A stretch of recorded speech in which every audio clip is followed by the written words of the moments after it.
One of the most unproductive things you can do during your PhD is worrying about things that are not inside your control, not inside your circle of influence. Now, there are a ton of things that go into a PhD, but there are only a very few, like a handful, that you can actually control. You can't control your PhD supervisor. You can't control if they are going to respond to you, if they're in a good mood that day, or if they are just going to ignore you for like a month. Sometimes that happens, but you should be focusing on only the things that you can control. You should be getting out into the lab, doing research, going out into the field, whatever it is, as often as possible. That is up to you. It is your actions. So one thing I like to do if I'm starting to worry, or if I'm starting to compare myself, or if I'm starting to just feel a little bit anxious, is I write down exactly what is sort of causing me to be anxious. And then I put a line through the things that I just cannot control.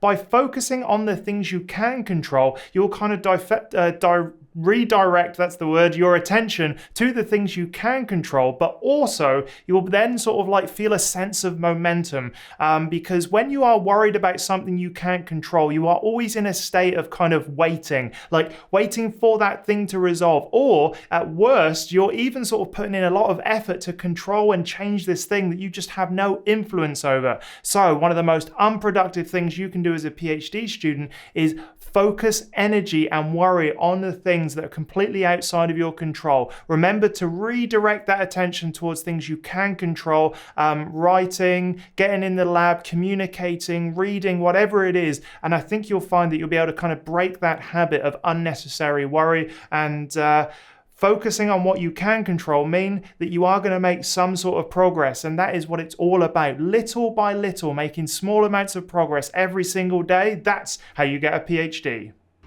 This video is brought to you by my newsletter. Go check it out at andrewstapleton.com.au/newsletter. The link is in the description. When you sign up, you'll get 5 emails over about 2 weeks. Everything from the tools I use, the podcasts I've been on, my TEDx talk, and more. It's exclusive content available for free. And also, over the next couple of weeks, I'll be sending you out a special little cheeky discount for my new ebook, which will be coming out in about 2 to 3 weeks' time. Watch out for it.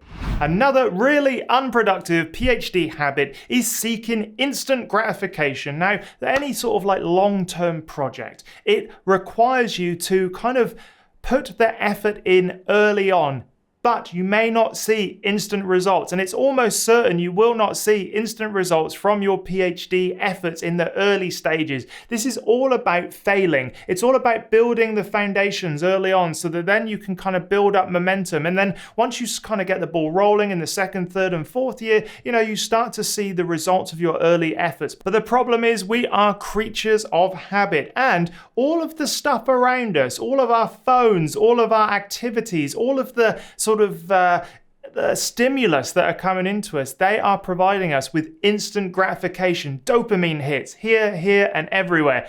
The problem is with a PhD, it can seem very boring and sort of tedious because you have to make sure that you delay gratification. Instead of going to the lab and doing that easy result, how about you go in and you try that thing you don't think will work? Or instead of reading that sort of like short paper, how about just spending the afternoon going deep into the literature? And all of these kind of like harder decisions will pay off in the long run.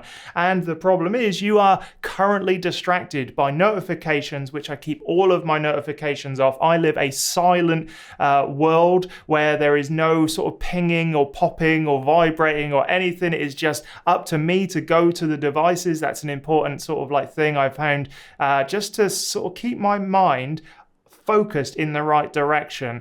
And yeah, anything that kind of, don't go to the student bar that afternoon. Wait a little bit later before you do it and do something a little bit harder. And in a way, life is all about suffering. We choose how we suffer, and you either suffer now in little tiny ways by delaying gratification and working a bit harder, or you suffer much more later on in the later stages of your PhD when you realize you should have put a lot more effort in. So don't be the latter. Be the person who kind of sacrifices short-term comfort, and it will pay off.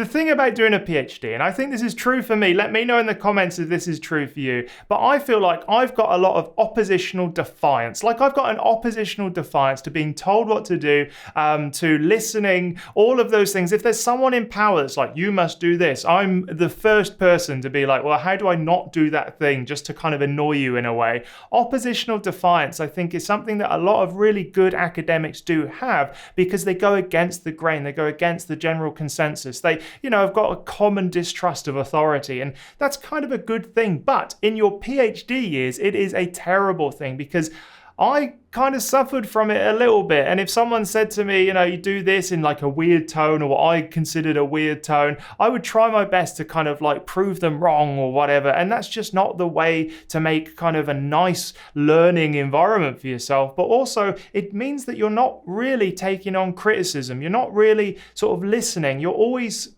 trying to be combative. And I think a lot of people that end up in academia do have this kind of like, breaking the mold, getting out, escaping from Big Brother kind of mentality. And the oppositional defiance that kind of comes with that can be very unproductive in your PhD years. I think mine probably delayed my real understanding of a PhD and what I was doing in my progress for a good year before I was like, oh, okay, I should probably listen to these people. I should probably take on advice from my PhD supervisors. I should stop trying to push back when anyone is just trying to help me from a position of authority. So oppositional defiance is certainly a very unproductive habit that may have served us well up until that point. But yes, it is certainly something you should avoid.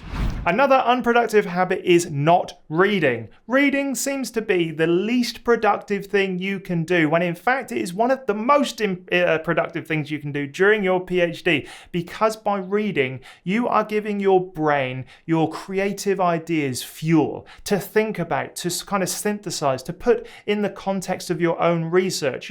I think I didn't read enough very early on, and reading broadly early on really helps you kind of get an idea of where your research lies in the grand scheme of things, but also it helps you pull in ideas from other people, and that's ultimately what it is about. A PhD is about being creative, it's about understanding what is out there, putting new ideas together, and you only get an idea of what's out there by reading. And review articles sometimes aren't even enough, going deeper and deeper into the research areas, and you can do that now very quickly with tools like Connected Papers, with Lit Maps, with Research Rabbit. Those are fantastic tools for you to be able to really find out where the most impactful reading can occur, and then just do it religiously. A habit needs to be built, and so just do it for like a month, every single day, even if it's just like 15, 20 minutes, half an hour. Set a countdown timer, which I love doing. But the countdown timer is probably one of the most utilized functions on my smartphone,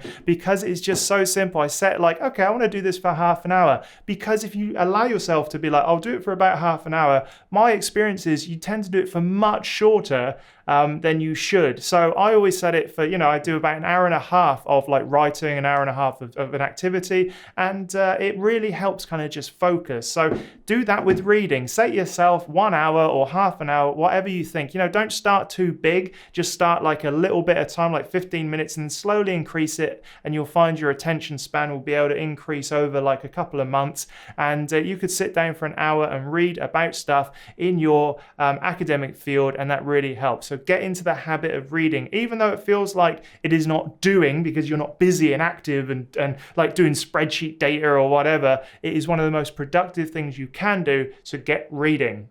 The last unproductive habit that I think I really suffered from was waiting. Waiting for a range of things. Waiting for my supervisor to get back to me. Waiting for that new chemical to come in. Waiting. I was always waiting for green lights. Always waiting for like the perfect time to do something. The thing about doing a PhD is you cannot wait for all of the signs to tell you to go. All the green lights are not going to be aligned in the way that you want them to kind of progress. You just have to start. I I wasted so much time just waiting. And the indecision side of me is one thing that I think, I've really tried to work on recently, because a bad decision made early can be rectified, and that's no problem. But if you're just always waiting for that perfect, idea, moment, inspiration, it just never occurs. So start breaking through the waiting habit, whatever it is, and just start making progress little by little. And sometimes it feels like you're not going to succeed because, you haven't got the perfect condition, the perfect thing, just waiting for this new software or someone to get back to me or for my supervisor to give me permission, whatever it is. Don't take this as proper advice necessarily, but I always found it's much easier to ask for forgiveness than permission. So sometimes if my PhD supervisor was like, not on board with something, I would do it and they'd be like, oh, I'm so sorry, I did it, I didn't realize, claim a little bit of ignorance, but it's much easier to keep that ball rolling that way. So there's a little bit of an unethical tip for you.